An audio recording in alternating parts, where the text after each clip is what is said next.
Welcome to What's Left, a weekly political discussion challenging the mainstream left. I'm Eduardo Abarca with Andy Lipson, and we have our guest for part 3 of this interview with Will, former naval officer, socialist, and high school teacher. We will be delving in. What is it, Andy? You're good. Okay. His face says a lot sometimes, so I need to just tackle it. What is it, Andy? I have no idea what you're talking about. Okay, let's do this again. No, we're fine. Let's keep going. Excuse me. We will be speaking with Will, our guest, socialist, high school teacher, and former naval officer, and we will be delving into his military experience in this part 3 of the episode. Specifically, we'll be going into his military experience during the Iraq War period time. And welcome back, Will. Thank you for being with us. I'm really happy you're here once again. Thank you for having me once again, and thanks to my wife for watching the kids again. Yeah, I know. This is always a pleasure to talk with you guys. Yeah. Thank you, Stacy. Yes. And kids. And the children. Yes. So I guess one question I might have just prior to really getting into some of your experiences is you've actually been the person we've interviewed the most, and I'm wondering what this process has been like for you, or what have you thought about this kind of marathon of 2, and now it's going to be the 3rd hour of being interviewed about all these experiences and thoughts and stuff. Well, it's a great pleasure to speak about sort of not just my life, but kind of my perspective on my life, which obviously a lot of what we've talked about is part of everybody's life, especially in military expeditions. And it's something that I always wanted to talk about more, and so I've never written it down. And this process of talking about it has inspired me to take that step to write all this stuff down, because a lot of it is kind of drifting from my memory now, and there's just a lot of sort of insider stuff that I think makes it a little bit more personal. I mean, it's not like I'm not like a boots on the ground kind of perspective. So I never had to watch anybody die, but it is sort of one story in that narrative of the Iraq War, because a lot of times it's kind of hard to relate to the headlines. The headlines are just so impersonal, but I think that's one sort of aspect of my life that kind of led to my radicalism, is that the Iraq War was a part of my life, and I feel responsibility for it. It's been a great pleasure to talk with you guys, and also to know what is interesting to other people, because it's hard to know. Like, I think it's all interesting, but I never know how much of it will be interesting to other people. Yeah, I've found it fascinating, and I really appreciate this opportunity. And I think we'll probably get right into it. I've actually, in both episodes, episode 1 and episode 2, you've kind of alluded to and actually really wanted to talk about an event which happened while you were on which ship? Was the first one? It was when I was on. It was the second one when I was an officer on Benfold. Yeah. Yeah. And do you want to just get into this event you were going to talk about? You sent us some a little clipping about a mission that. Well, I don't know whether to describe whether it went wrong or went right, but it was not. To me, it looks like a war crime. Well, maybe you want to talk about a little bit more. Something. I was thinking I'm just going to, go with this. Yeah. Pete, tell us the year, Will. Yeah, so it was the end of 2009, I think. So I was still fresh on the ship. I'd been there like 6 months or something. Obama years. Right? And Yeah, Obama years, early Obama years, and I had a friend in the who was the strike officer who runs the division that plans that maintains the Tomahawk missiles and plans the missions and everything. And he one day I made friends with this guy and we talked about all kinds of stuff. We were both pretty cynical early on, and he had been there maybe a little bit before I was, and so we kind of had that thing together. We complained together about the Navy, which is sort of a popular pastime of all sailors. Um, and one day he showed me a newspaper article. This was, I think, in December. Yeah, it was in December 2009. That the newspaper article reported that the Yemeni Air Force had conducted airstrikes against Al Qaeda in Yemen. And he told me this article, that he pointed to this article and he said, "This is not true. It was actually a tomahawk strike." And he said, "I know because we planned it." And it was, and this just kind of blew me away. I like I said, I'd already become cynical, but it was like, I don't know, just to be so directly involved, I guess, in sort of like this covert operation, that we were basically lying again to the American people about what we were doing. Anyways, this attack, it got the article in front of me. It killed 14 alleged Al Qaeda. How much I believe that is not much at all, but 41 civilians, including 14 women and 21 children. Well, it came out. And the article also I says, think, about 6 months. where the attack hit as well. Can you say where the attack actually hit? And the source? Yeah, it was. I don't know how to say it, but it was the al-Majalah camp attack. It's also known as the al-Majalah massacre. This is in Yemen. So yeah, it's in southern Yemen near the coast. So it came out several months later. Amnesty International released photos showing an American cluster bomb and propulsion unit from a Tomahawk missile. And what I learned was that our ship had conducted the planning for this strike, and either because we weren't in the right location or maybe we had a technical issue. Anyway, we ended up giving the plans to a different ship. I'm not sure which ship it was. It might have been Donald Cook, but they actually launched the attack. And I think I just kind of put this in my back pocket at the time.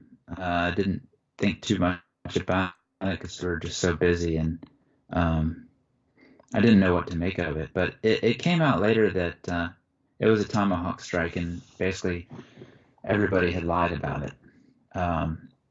And I think the story was actually broke by Jeremy Scahill, who is an investigative reporter, excellent investigative reporter, who now reports for The Intercept. And he did a lot of work before that with Democracy Now!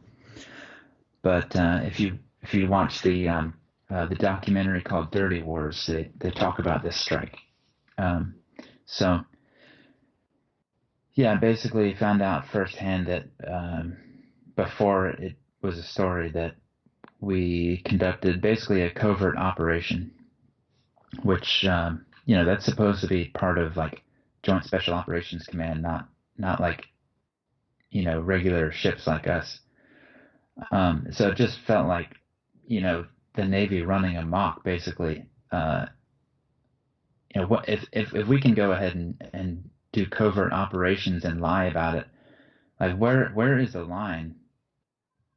It just felt like there is no line. Like, we lie about everything, and of course, I didn't know at the time that that's actually true. I didn't know about the truth about the corporate media and all that, but really, there is no distinctive line between covert operations and conventional operations. The myth that Congress has to declare war, of course, is absolutely false. That we have a democracy where the people have to decide to go to war. It's not reality. But so yeah, that's pretty much. But 23 children. Yeah. And supposedly. No, sorry. And the primary target, Qasim al-Raimi, and he survived the attack. So obviously wasn't worth it. Not even close. And can you mention the article from where you read that? Your friend showed you the article? Yeah, I think it was a New York Times article where the one that he showed me. It was one of the. Yeah, I'm not sure which one it was. It's okay. It was probably reported. I'm trying to get in all the main. Is that how many people really trust sources like the New York Times, and we think of them as people trying to inform us, and this was in the New York Times, one of the most, it's a leading newspaper here in the USA.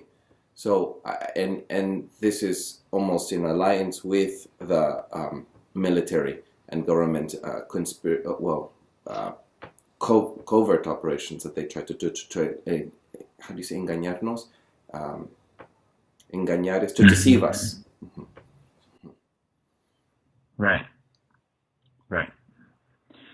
Yeah, I think it reported that Obama, that it was a U.S. supported attack, but they said that the Yemeni Air Force actually conducted it, but it was actually U.S. forces.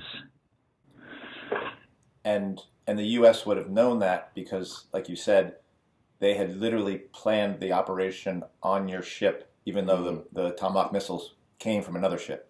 And so the target that was decided on, the day it was decided on, when it would happen, all known in advance by the United States. And then when this goes down and a bunch of children are killed, a bunch of civilians are killed, the first thing they do is they report that it was the Yemeni army. Right. And has the U.S. ever then gone back and said, "Oh yeah, it was us," or have they continued to deny it? Well, it was reported eventually that they did. I think they probably acknowledged it, but I don't. It was probably a very, very subtle acknowledgement, as low level as possible. Probably not like front page news kind of thing, but like a tacit acknowledgement. But they're very good at sort of sweeping everything under the rug. So. And as you said in your interview, I think the first one, your radicalization really did come within the military. How much was hearing this about this? I guess I'd have two questions. One, what effect did it have on your colleague, and maybe did other people on the ship know about this? Was it kind of people wouldn't talk about it? That's number one. And number two, how much of a role did hearing things like this play in you starting to become disgusted with the U.S. empire, with capitalism, things like that? I was becoming disgusted with everything pretty quickly. I guess what was the problems right in front of me were more like internal, like just seeing the problems on the ship and the problems with the military chain of command, just the sort of, that my boss at the time was just awful. The people below me were kind of acting like tyrants. And I was just kind of like, I felt compelled to just go with the flow because, I mean, I was surrounded by this culture, this authoritarian culture of, cover your ass, get promoted, hold the people below you accountable for whatever they've been ordered to do. So I guess that was just more on my radar, and this foreign policy stuff was like more in the background, but I mean, obviously it was in the back of my mind. I didn't know how to make sense of it. I remember being angry pretty quickly. Let me back up a little bit, because I don't think I mentioned that my brother was a socialist, and he had joined the Navy. He enlisted I think he enlisted a few years after me, 2004, and was in for 4 years from 2004 to 2008. And after he left, he went to college, and he didn't stay in like I did. He went to college and ended up becoming like a student activist at UCLA, and he was a socialist, and he was, he went to ZNet, which is ZMI, which is like the socialist summer camp for ZNet, and so I was kind of hearing stuff from him, and he went to my graduation because I was all excited about Obama, and he told me like, he was like, nothing's going to change, right? And I was like, what do you mean nothing's going to change? Like, how can you say that? Like, how do you know nothing's going to change? Like, and he told me all kinds of crazy stuff. Like, he was telling me about, I think the thing that kind of blew my mind was that he was telling me about, like, he got me thinking about political economy, and especially the political economy of the media. So he's telling me, asking me like, how do you think New York Times makes its money? Well, I don't know. It's, circulation, like people paying for subscriptions. No, they make it primarily through advertising. Who do you think is buying ads in the New York Times? I don't know, like businesses? Like, yeah, big businesses. So who is funding the New York Times? Oh, it's big business. Okay, so what kind of perspectives do you think they're going to be pushing? Like, I don't know, what does that mean? And he's like, well, what kind of interest do big businesses have? And he's like, I don't know. He's like, this is my little brother, by the way. He's 3 years younger than me. And he's like, he's taking it straight. And he's like, what they want to keep costs down, right? They want to minimize their production costs, maximize profits. So wage costs, they want to keep wages low. They want to keep environmental regulations low. They want to keep labor regulations low, or at a minimum. And it was like stuff that I'd never ever thought about before. It's like, these are the interests of the New York Times and all the corporate media. And I mean, I didn't really honestly, it sounded crazy to me at the time, but of course, like, I'm thinking about this because he got the wheels turning,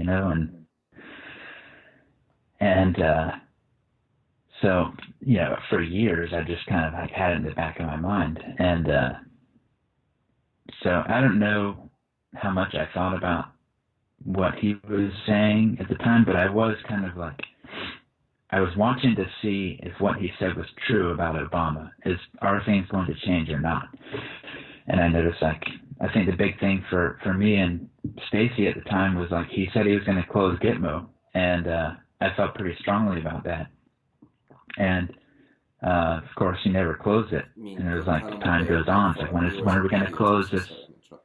Yeah, Guantanamo Bay in Cuba, detention facility. Thank you. Where they're basically torturing people suspected of being terrorists, which basically means any Arab. And so so I'm like, this is just another data point for me. It's like, that my brother's right. Nothing's changing. Everything's the same. It wasn't Bush. It's Obama too. It's like, it's not even the president. It's the whole system. Yeah. And I didn't understand it. And honestly, like, part of me was still thinking, oh, this is crazy. Because, that's just a huge claim to make, like, just to turn your world upside down. It doesn't just happen overnight. And, but I didn't have time to investigate any of this stuff. I was just trying to keep my head above water and not get fired. And so I wasn't reading anything. The only thing I was, I'd come home from work and me and Stacy would like watch documentaries and stuff. But it was normally about like,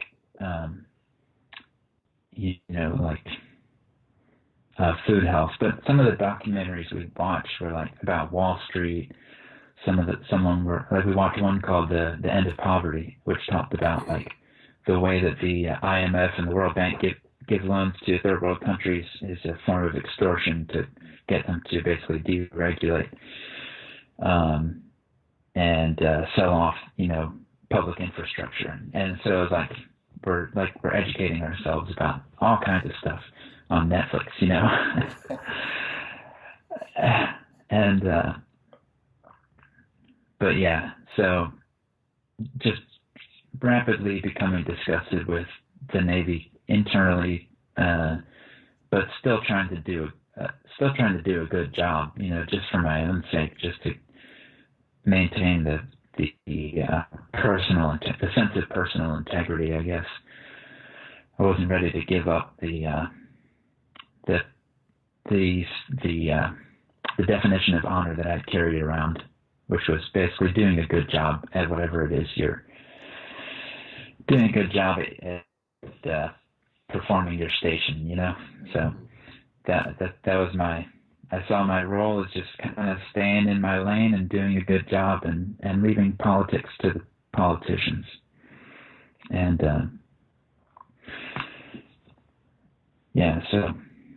but I was intrigued at the time by the idea of socialism. I didn't know anything about it, but the way I kind of expressed it was I would tell my captain, my brother's a socialist, like, and kind of watch his reaction. And it was like sitting around at the in the wardroom, which is like the officers' dining table. We dine in a special area. It's like unlike the Marines who basically eat with the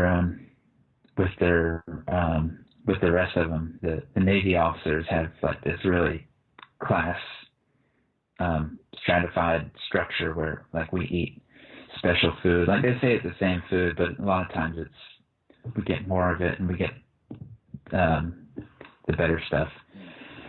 But anyway, sitting around the dinner table and talking about, just saying my brother's a socialist and watching people's reactions. And I went vegan. Me and my wife went vegan because it seemed like, sort of doing our part, I guess, and sort of like, global warming and animal cruelty type stuff, and also the health of it. And so people, I sort of became like the resident communist. People called me that, even though I didn't know anything about communism or socialism, but I was sort of moving left. And when I was on Benfold, I didn't really. No, go ahead. Was this during, after, or before? What years, more or less? I'm sorry, I'm just trying to get your timeline. This was when I was on Benfold. That was 2009 to the end of. It was mid 2009 to the end of 2011. So, yeah, and then 2011, and this goes to show the power of social movements, popular social movements, because 2011 was it September, or that's when Occupy kicked off, and I think that was a catalyst for me to because my brother was living in San Diego too at the time, and he was really involved with Occupy at UCLA, and I was really intrigued by this because it was suddenly not an academic thing. Like, this was something that everybody was like getting involved with, and it was like everything was, all the things that people were getting pissed off about. You know, it wasn't just inequality. It was the foreign policy. You know, it was all kinds of stuff, and I think that was a catalyst for me to start getting deeper into the research, and yeah, my mom sent me a copy of Manufacturing Consent, and I ended up buying the People's History of the United States. Read those when I was, you know, basically in transition from Benfold to the next ship, and like I said, just turned my world upside down, kind of completed the sort of process that had been in motion for several years, but I'd never really committed to. What's that? Manufacturing Consent by Noam Chomsky. You're talking about the book, right? I'm sorry. I just no, for our viewers actually, and listeners. Actually, the one that I read first was Understanding Power, which is it's like a collection of talks and interviews that he's given over the years, like including in the 80s.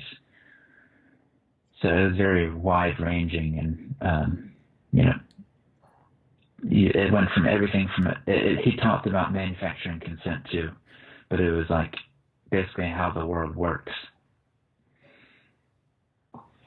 So, well, it sounds like this process that got started, in many ways, your brother played a pivotal role in it with these questions that he was asking you. And I guess I'm curious, not just for you in terms of I kind of want to go back to the event that happened with the Tomahawk missile attack on the village in Yemen.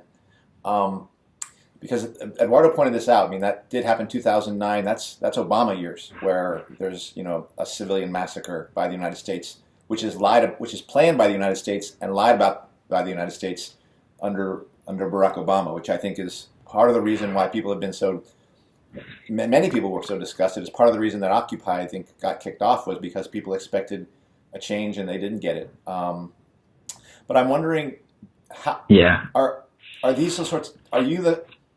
Are you unique within the military to hear about these sorts of things, or do most people at some point in time within the military, as soldiers or seamen, do they know these sorts of things go on, or they hear about it but they're not able? How do you understand how people in the military respond to these events? Is it that they're ignorant of them, they do know about them, but they compartmentalize them, or they don't have a socialist brother to kind of give them a kickstart? And that's kind of my question. Yeah, I think it's more the latter.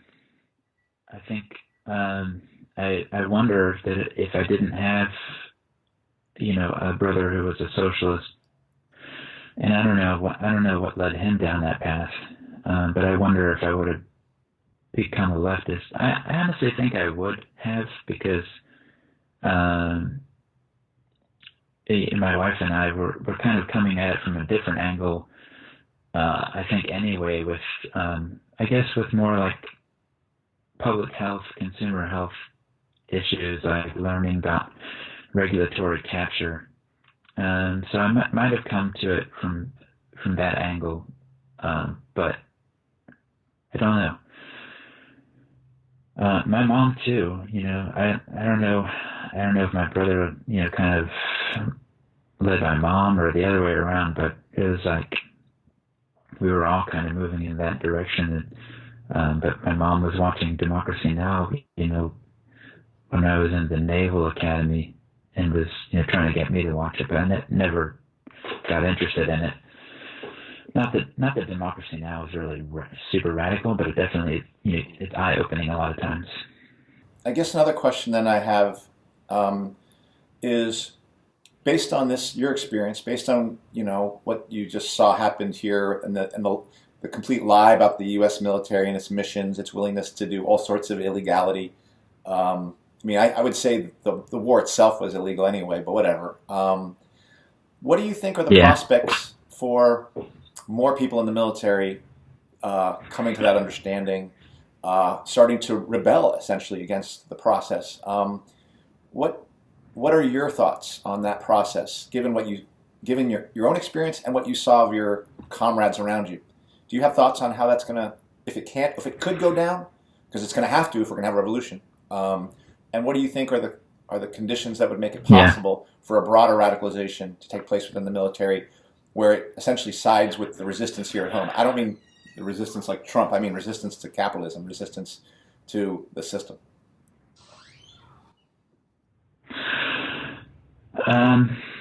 Well, I think the key is you want to go for the lower ranks because they're going to be a lot easier to sway. And I think there's definitely, there's a lot of potential there. The problem is it's high risk. So, obviously a public-facing kind of like radical grouping in the military is even more risky than one in the workplace, which is really risky. The difference is you'll get fired if it's in the workplace, whereas you'll get sent to prison if it's in the military. Well, actually, depends, I guess. As long as you're sort of not advocating violent overthrow in the military, you might just get away with a administrative separation or something.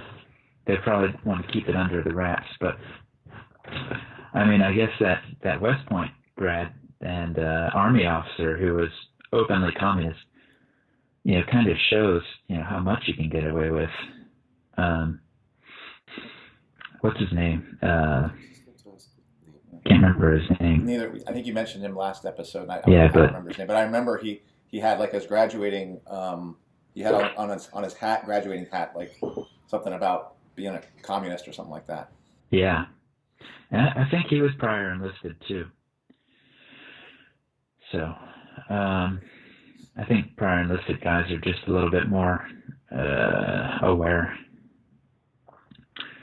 But yeah, I would say doing it from the inside is going to be difficult. But things like I would guess that nowadays it's a lot more common to find people with radical ideas in the military.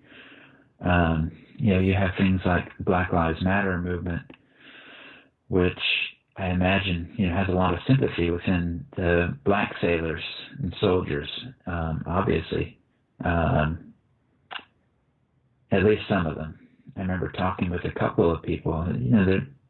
They're largely in agreement with me about a lot of things, and I guess the key is like, how do you kind of cohere that? I mean, I guess it would have to be like a below ground kind of network, which honestly wouldn't be that hard to do. Anyways, I mean, yeah, it should be done. I guess that's the important part is we need to try to establish connections with people on the inside of every industry. And because I think the way, I'm an example of the power of social relationships. I think, propaganda can only take you so far. But ideology is much more. I think one analogy is like ideology is a fish that swims, in social relationships. If you don't have those relationships, it's like a fish out of water. It's not going to survive. Mm-hmm. And that's what people talk about unions as sort of like a mechanical power, power at the point of production to sort of disrupt the flow of capital. But I think of it a little bit differently. I think of it as a network of social relationships where ideology can be transmitted, through word and practice. So I think the key is, making relationships, talking to people, and making these, our leftist organizations very, very easy to access in confidence. So if a sailor wanted to get in touch with us, on the down low, we would be able to do that, and that requires a high degree of trust too. So lots of considerations, but I guess the important thing is it should be done. We need to, get out there and start building those relationships and get off the electoral politics, focus.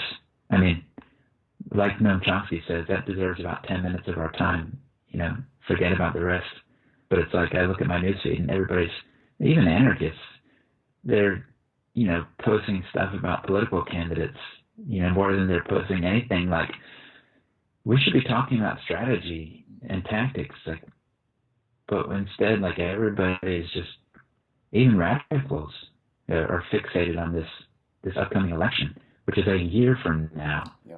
So in line with that, this is something we've talked about on this podcast or channel. Is about our project and trying to do it in the teachers union. And of course, we imagine that there's hopefully somebody within the auto workers, people trying to do that same sort of thing. And we are a long way away from that within the working class within the United States. I will tell you that process. But I think it's possible, but we have a lot to overcome. Yeah. Some people think that that's impossible to happen within the U.S. military. Mm-hmm. What's your assessment of that? In the same way that, yes, it's actually a very tall task for those of us within the working class in the United States to take that big step. What are your feelings about the possibility of really doing that within the U.S. military? I think it's definitely possible. I think for me, the key is kind of we have to develop a credible movement. I mean, we have to develop a credible theoretical alternative that doesn't sound like, live action role play. Because, a lot of the left, I feel like, is just the reason, it's easy to blame our failures on capitalist repression, but when I look at the left, I see a tendency to struggle for struggle's sake. So, this formula of class struggle produces social change. I think we need to give something. I think we need to give people more to struggle for. We need people to have a future worth fighting for. So that's kind of like what Bernie Sanders' movement is about, and that's why he has so much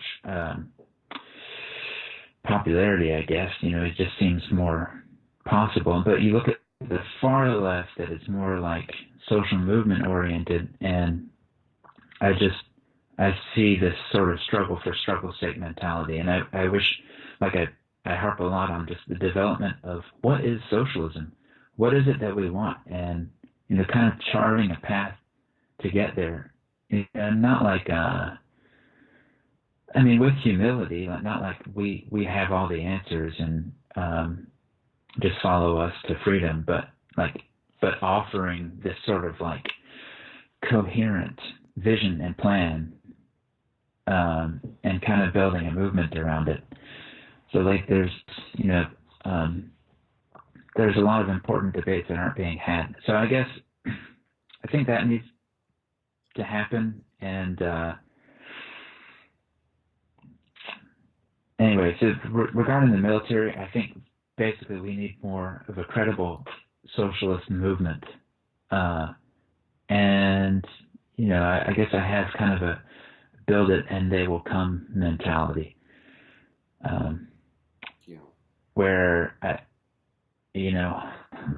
we can't go to the people with what we have right now, because it's kind of half baked and ossified and outdated. For example, one of the most credible organizations on the left is the IWW, which, its ideology hasn't changed. The theory of change hasn't changed since 1905, basically. And we really just have to I think a lot of that is the left doesn't even believe in its own vision.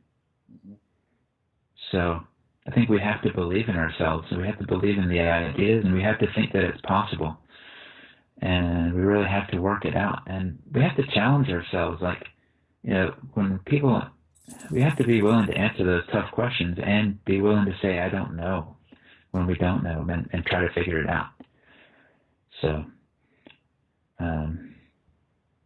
but I guess I feel like if we had a more credible movement with a kind of a more developed vision, then it would be a lot easier to answer those kinds of questions about the military, because it'd be like, here's this, when there's a bright shining mountain on the horizon, it's visible from every vantage in society, and it's not like we have that right now. But if we did have that, I think sailors and soldiers would take note, and they would be coming to us. But the experience of new recruits in the left is kind of the opposite. It's kind of alienating, and we kind of repel people rather than draw them in. I guess the bigger problem for me is just the left, and I think that's related to this kind of distinction we have between the left and labor, for example. There shouldn't be a distinction. The left should be labor. The labor movement is the socialist movement. That's how I see it. The movement for workers' self-management. I see it as synonymous with the labor movement and the socialist movement. So I think that, understanding things like that will take us a long way. But all this stuff is philosophical, it's theoretical, and it's, for some people it's boring, and some people just want to, hit the streets, some people just want to fight. And I understand that and I respect that, but that's not going to be enough. It's been my suspicion that there's a debate within the ruling class on concerns about numbers of tours of duty, the degree to which the U.S. is getting exhausted in Afghanistan and Iraq and in the Middle East. In my opinion, that is the basis for where folks like Trump and Pompeo are starting to talk about pulling troops out of there so they can tilt towards China. What is your own assessment of, because there have been, like in Vietnam, the level of exhaustion for the U.S. military was after 2 to 3 or 4 tours. Now we're talking about soldiers who've gone 5 tours, 6 tours. What is your sense of what's happening within the U.S. military around that, in terms of its war-making ability, at the level of the soldier and the seaman? Well, that's hard to address. I would say that in Vietnam, there was a real crisis of the ability to continue making war, because you had the draft, so you had people from all walks of life joining the military, and there were a lot more radicals. Whereas now you have an all volunteer force, and so self-selecting, kind of more of a self-selecting military, and so that makes it a little bit more ideologically sustainable for the military, because people are actually, even if you're not like politically conservative, the fact that you signed up just gives you a little bit more of a sense of obligation, I guess. Whereas if you're conscripted, it's like you're forced into it. You don't have a sense of ownership. So I think the patriotism now is a bigger problem in the military than it used to be. But I do think that, PTSD is a big problem. I guess the other thing is it's so technologically heavy now, as opposed to, personnel heavy. So we do just a lot more nowadays with a lot fewer people. How many people are involved in a drone strike versus an actual bombing run. And then, you got precision bombing as opposed to these, very public relations costly sort of carpet bombing that they did in Vietnam. So it's a lot more special ops heavy. So it's just a lot easier for the United States to conduct these wars around the globe, these sort of covert wars, low-level conflicts, than I think it used to be. I mean, they really grew special operations by a lot. So, honestly, I don't know that I see many hard limits for U.S. imperialism, as far as the personnel goes. Yeah. Although, I mean, I will say that the fact that they do have to do things covertly is a testament to, the spirit of the 60s. It is harder for a president to go to full-out war on any country just because it's not as popular as it used to be. So I think that's one victory we can claim, is that people are just not as interested in that sort of thing.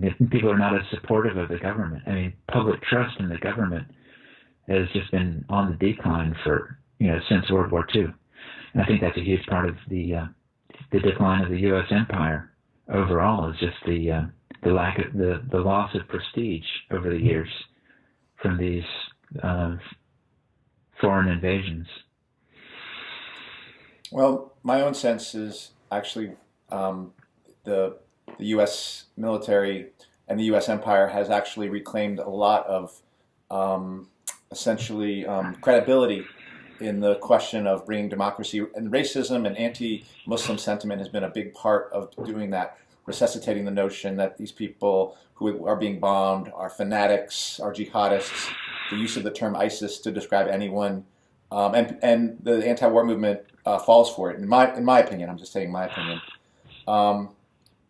I guess what I'm going to ask about is something that is not really talked about too much on the left and among socialists, but I want to get your thoughts on it. And I sent you a question about this. Yeah. Because my sense is historically when militaries have been radicalized, it's generally by them being defeated on the ground, whether that was in the U.S. and Vietnam, whether it was the French military finding its losses in the Portuguese army finding its losses in Africa, and the French army in Africa as well. And I do think that the U.S. losing a military, losing a war, is related to the process of radicalization, both within the U.S. military and at home. And socialists have had a position, particularly in the Russian Revolution, of what's called revolutionary defeatism. That is, calling for the defeat of their own army in an imperial war, where the Russian Bolsheviks were accused of being traitors because they were like, you want Germany to win this war against Russia. And they were like, we want Russia to lose because Russia is in part of an imperial project. And that has been an unpopular position for socialists and revolutionaries to take. That is, calling for the defeat of the U.S. empire in Afghanistan or Iraq or in Syria. But I believe that that's the right position for revolutionaries to take. Is we want our military to lose because, one, it's good for those countries, it's good for the globe, and it's part of taking down our own government, part of bringing our military to our side ultimately. And I'm wondering what you think of that. I guess it depends. Like I can definitely, when I think of like the German military sort of refusing to go on missions, which I think kind of sparked the German Revolution of 1918. Mm-hmm. I think it began with sailors basically, refusing to go on the next mission because they're, it was like a suicide mission, I think. And so I think that's, there's different. I guess it really depends on the situation. I guess I could see how it could be politically costly to sort of call for just defeat of the U.S. military, because then we have to be careful of the image of like wanting another country to win, basically like siding with Russia or because we don't want to be siding with another state. I think that's one big mistake the left, often makes, is like a lot of people side with Assad or side with, I don't know. It's possible to be against the United States imperialism and also acknowledge the crimes of other states. I mean, so I don't know. I guess my answer is I guess it just depends, but I do think that we definitely don't want to be siding with our own government, as in war, and that's never a good position to take. I wanted to, if it's all right, sort of transition into something. Recently, we've had Chelsea Manning, Edward Snowden, we've had Julian Assange. We've had whistleblowers, and let's not forget from the what's her name right now? Her name escapes me. She shared information. Something freedom. Oh yeah. What her name is? Yeah, I can't remember. Recently, we have been on this show talking about whistleblowers, and the reason why I'm mentioning it is because right now in the news, in the headlines, we're hearing impeachment inquiries, or now impeachment the process of an impeachment, and there is this talk about whistleblower, but this whistleblower specifically is being protected under the law and supposedly a legal and more legitimate whistleblower. Although I have my doubts of this whistleblower, as I have our viewers and listeners can look at our episode on this, because other whistleblowers are not being protected, but this whistleblower seems to be protected, and I seem to think it's because it's in favor of the Democrats right now. Whereas we've had other whistleblowers like Chelsea Manning that has been, what do you call it when Obama, pardoned. And then you have Chelsea Manning going back now into prison, no? So what kind of pardon is that, right? It doesn't benefit the government. You have them pardoned and then you can go back in. The point I'm trying to make, Will, here is that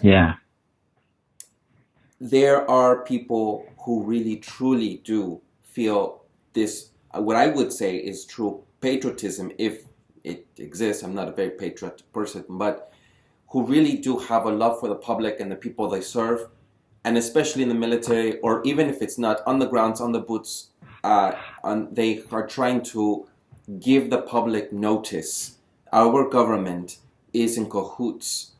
Our government is committing murder. How do you see it from your perspective here, given the experience you've had in the military? How do you see all of this in the news? How do you see whistleblowers, given the lens that you have? And to add one thing to that, particularly the criticism of Chelsea Manning and Julian Assange, is that and Edward Snowden, is that they're threatening national security, they're threatening actual missions, they're threatening people's lives by what they do. What do you make of that? The idea that they're threatening people's lives just doesn't hold any water whatsoever. And even the U.S. government, I think, dropped those claims because they couldn't substantiate them. There was really no evidence that Chelsea Manning's disclosures, risked anybody's life. And most state secrets, they're not about anybody's safety. They're just about keeping things secret from the American people. Because otherwise they wouldn't get away with it. And I remember when Chelsea Manning's leaks came out, it was I was on Benfold, and it was a big deal because we had to really change our information security policies, and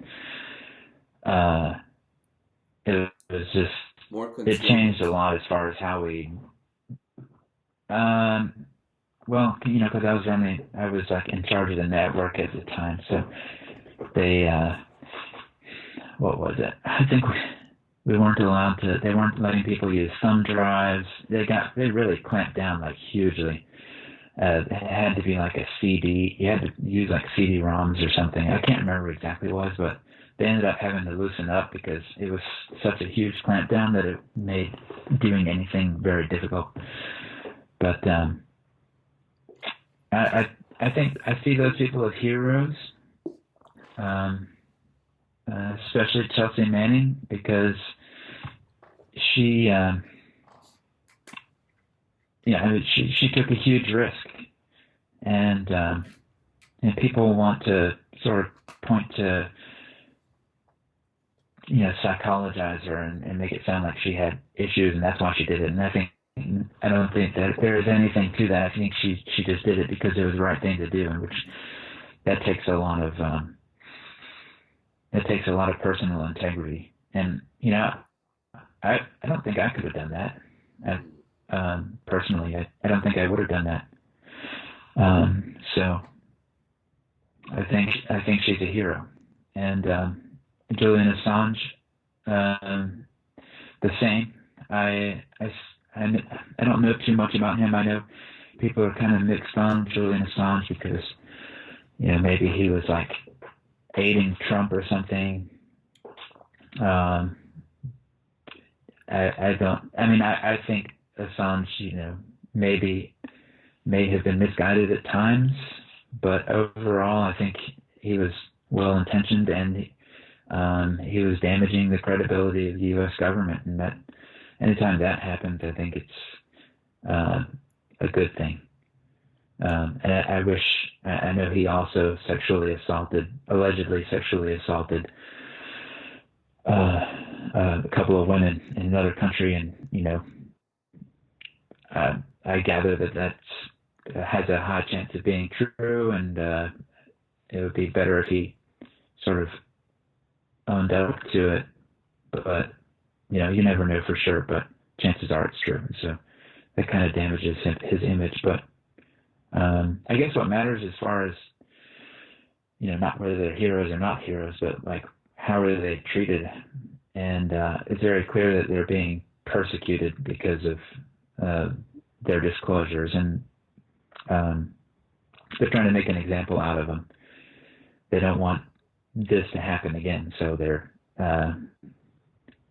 punishing them as much as they possibly can to deter future whistleblowers from coming forward.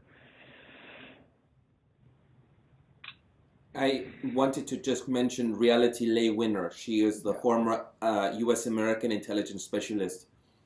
She is the one in 2017 who was charged with removing classified material from a government facility and mailing it to a news outlet, which is allegedly The Intercept. And it was material in question originated from the NSA, National Security Agency.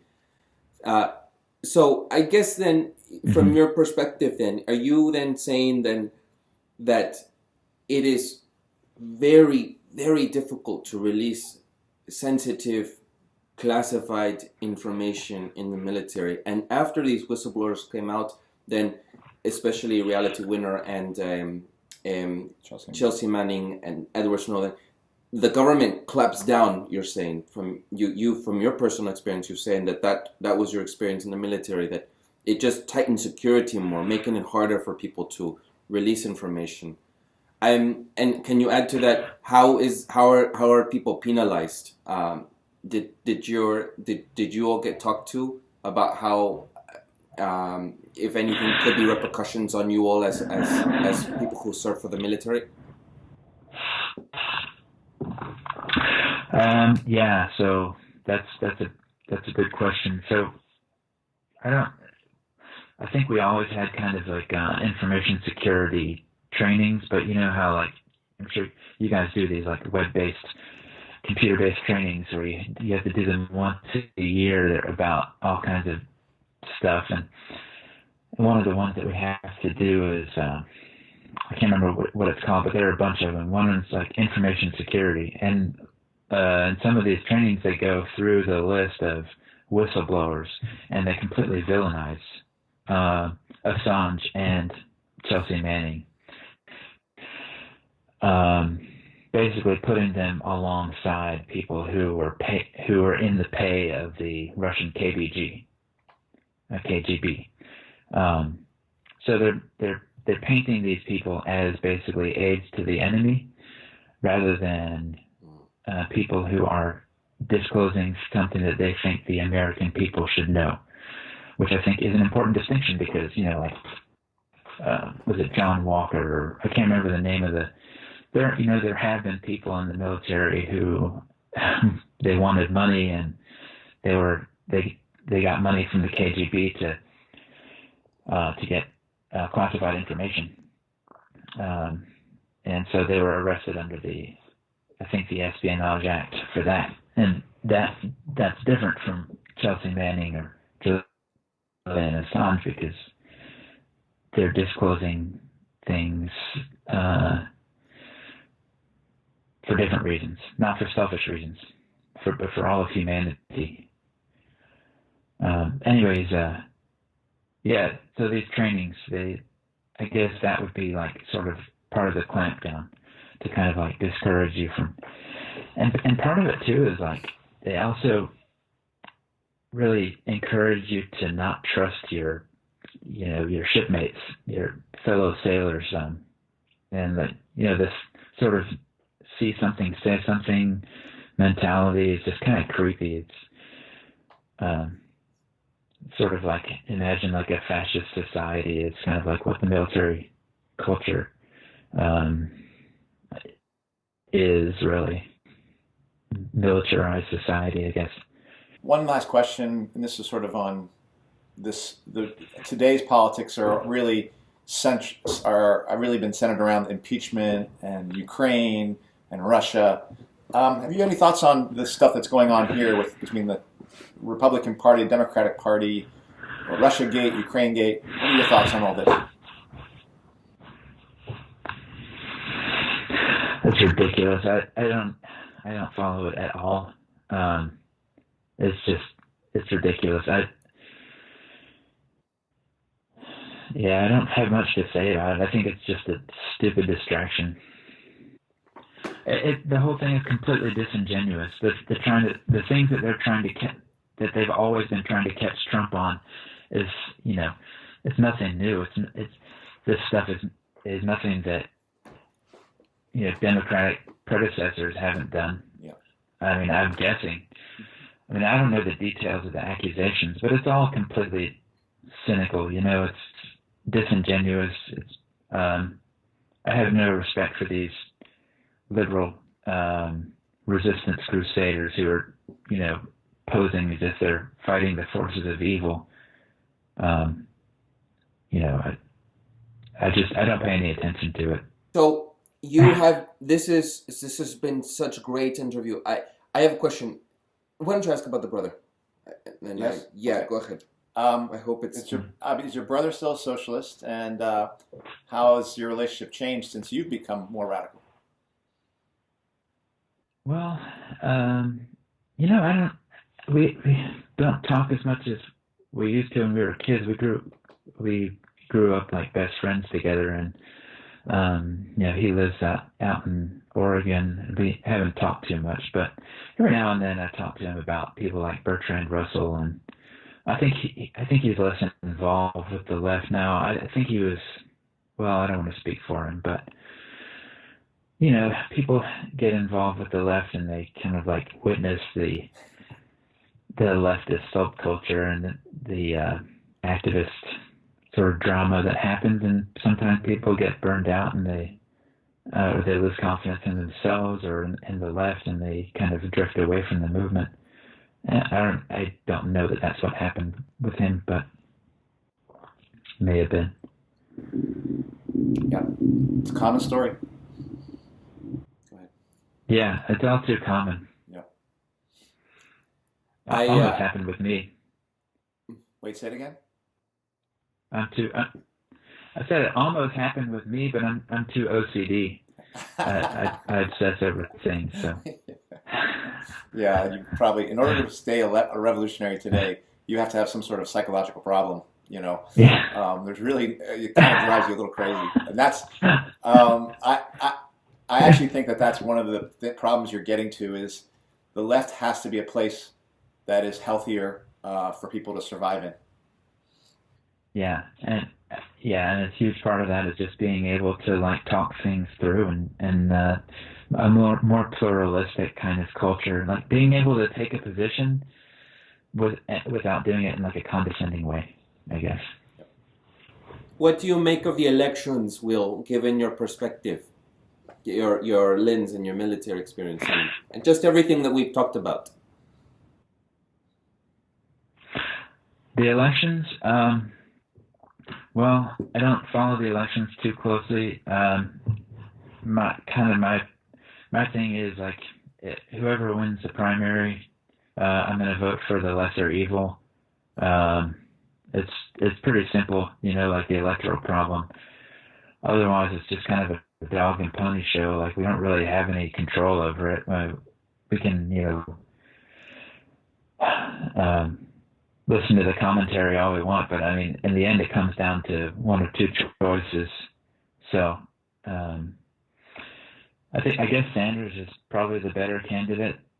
Although I think a lot of times people make a lot more of the differences between Warren and Sanders, and they probably are, but I do think Sanders is probably the better one. So I guess I hope he wins the primary. I think that'll be good at the very least, because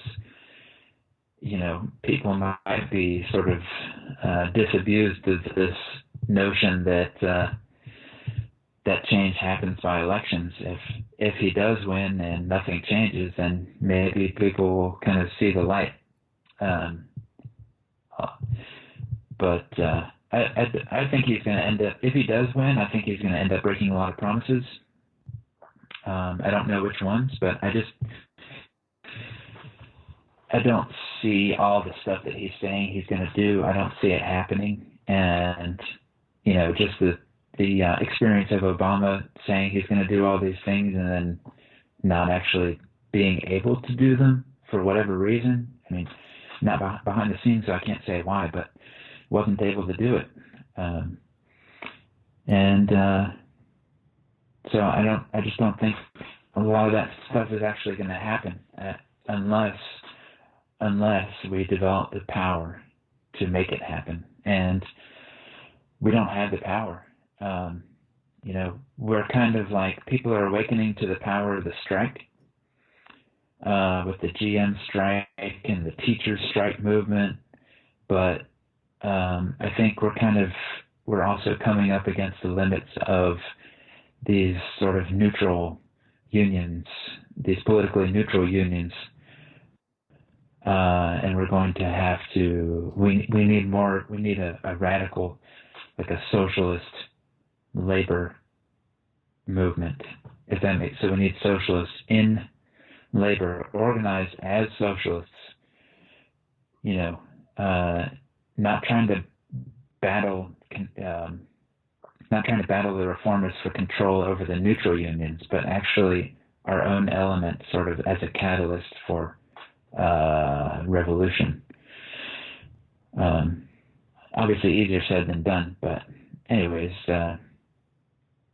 your question about the elections, I guess, that's what needs to happen. Thank you, Will. I think this concludes our episode. It is already 11:29, and I'm making sure that we're on time, as always. And I really do appreciate... Well, it's a pleasure, as always, to speak with you guys. Thank you. Yeah, thanks a lot, Will. Thank you. I really do appreciate this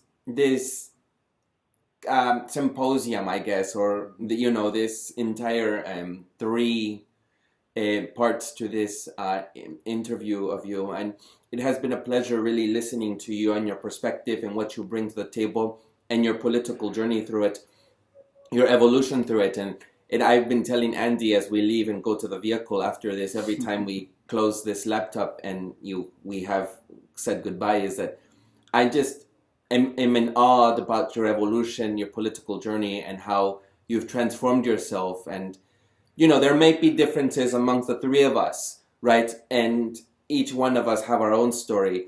But here on What's Left, we've shared our story already. And just having other people on this show, on this podcast, it's sort of, we're trying to have different voices on the left, I think, to try to share about their experience, how they come to it. Some of them tend to vote Democrats, like some of our teachers that we've interviewed. Some of them happen to be anarchists. Others tend to have, this one is unique, I would say, your military background and your socialist evolution. I think that one is unique to our show.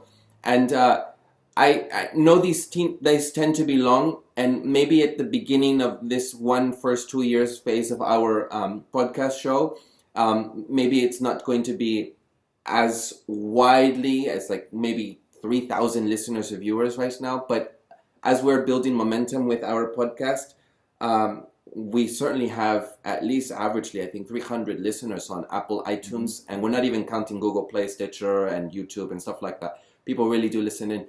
And I really do think that these have some value. And there are pieces in here where you talk where I know there might be something of there might be some fragment piece that might make a pivotal change in what they're listening to. And that's why I think we're really committed to hearing people's stories. Almost like, I don't know, like those archive historical stories of the past. And I think this will be one of those in the future, a digital archive where people can look back, 200 years from now, 300, even 30, 100 or 50 years from now. I'm going way too far. Anyhow, I appreciate it, Will. And I really do thank Stacy and your kids for this commitment as well. And I'm hoping we'll have you in the future again. Mm-hmm. Thank you guys as always, and it's always a pleasure to talk to you. And definitely hope to stay in touch and keep talking, offline.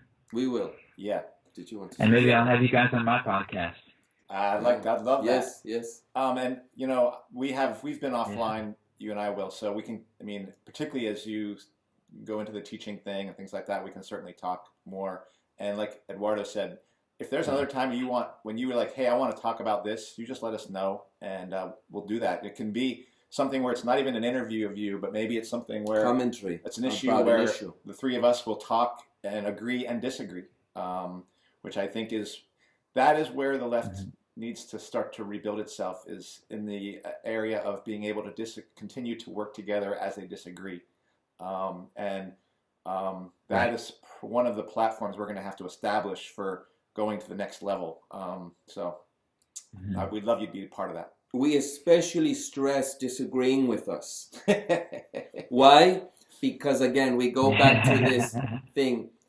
What we have always said, when we started this, is that there aren't enough conversations that are challenging on the left as there are on the right. And when Andy said that, I really took that to heart, and I was thinking about that. And yes, we need to have more so-called debates, I suppose, disagreements, discussions. He and I have really gone into it, but really to be able to have that on the left, to show that we have different voices and we can still be in solidarity and still be disagreement and sift through that, right? How to get through that. I do want to add, when I first became radicalized, I was, kind of an angry, polemical type of personality, and I learned over time,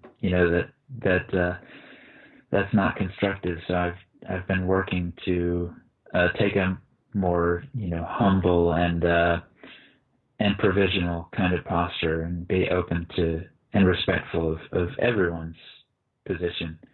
I think there's, just what you were saying, we've got to be able to have more conversations, deeper conversations in the left. Yes, thank you. We will, and I'm sure we'll invite you on sometime. Yeah. All right, let's conclude then. Please check us out for our new viewers and listeners. Check us out on any of our 5 platforms, on Stitcher, Bitchute, Google Play, iTunes Podcast, or YouTube. Please subscribe, rate, review. and best of all, share with your family and community. Thank you for listening, or thank you for watching. Thank you, Will, for being here. Thanks. And this concludes our episode. Thank you, guys. All right. See you later. Ciao.